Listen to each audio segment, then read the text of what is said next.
ভাবুন তো, মাঝরাতে বাস স্ট্যান্ডে একা দাঁড়িয়ে এক নারী। চারপাশ থেকে ধেয়ে আসছে মদ্যপ তরুণদের অফার, কুৎসিত ইশারা আর বিশ্রী সব কুপ্রস্তাব।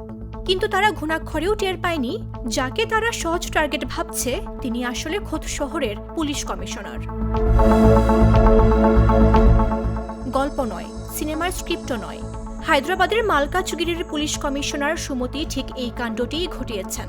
শহরের রাস্তা নারীদের জন্য কতটা নিরাপদ তা সশরীরে দেখতে তিনি নেমেছিলেন ছদ্মবেশে। রাত 12:30 থেকে ভোর 3:30 এই 3 ঘন্টায় যা ঘটল তা শুনে নেটপাড়া এখন থ। সাধারণ পোশাকের কমিশনারকে দেখে একে একে 40 জন পুরুষ এগিয়ে আসে। কেউ মদ্যপ, কেউ বা নেশায় চুর। আশ্চর্যের বিষয় হলো, এদের মধ্যে শুধু বখাটে নয়, ছিল শিক্ষিত শিক্ষার্থী ও নামি দামি অফিসের চাকরিজীবীও। কমিশনারের সিগন্যালে যখন পুলিশ ভ্যান এসে হাজির হলো, তখন রোমিওদের অবস্থা দেখার মতো। যাকে উত্ত্যক্ত করছিল তিনিই যে কমিশনার সুমতি, এটা বোঝার পর অনেকেরই হাত পা ঠান্ডা হয়ে যাওয়ার জোগাড়।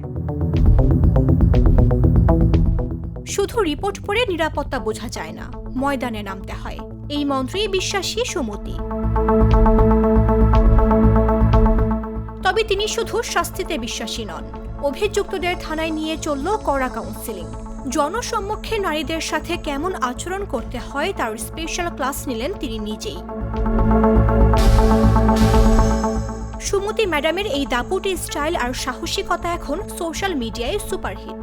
নেটিজেনরা বলছেন, এমন অফিসার প্রতিটি শহরে দরকার। 25 বছর আগেও কর্মজীবনের শুরুতে তিনি এমন ছদ্মবেশ ধরেছিলেন। এবারও প্রমাণ করলেন, বাঘিনী ছদ্মবেশ ধরলেও বাঘিনীই থাকে।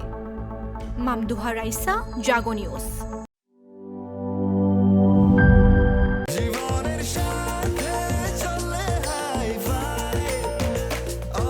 স্বাস্থ্যকর অল টাইম, সব সময় অল টাইম হেলদি লাইফ।